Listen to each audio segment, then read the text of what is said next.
areinha. Aí Lulu, mãozinha firme, pronto, amor. Já foi. Não é nada mais que isso.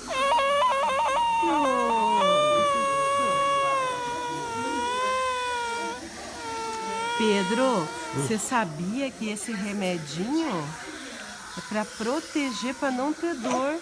É, né? É um pouco chato na hora,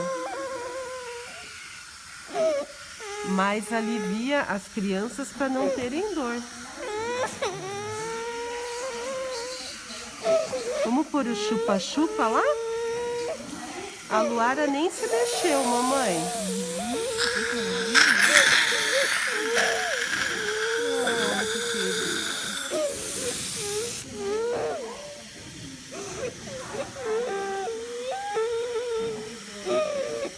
Vai fazer um cafunézinho nela.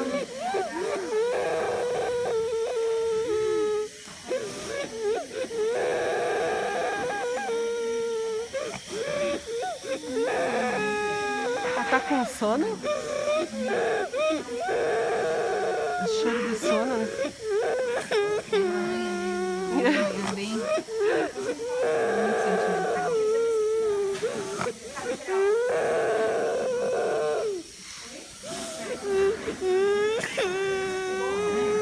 Não pode mexer.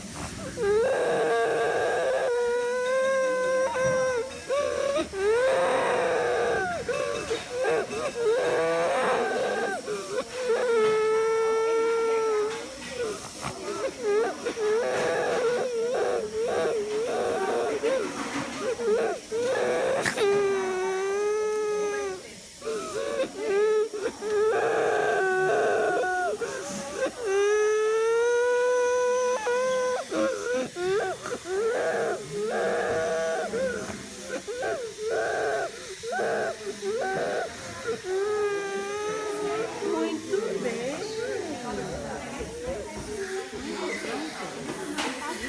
Viu? Foi, rapidinho.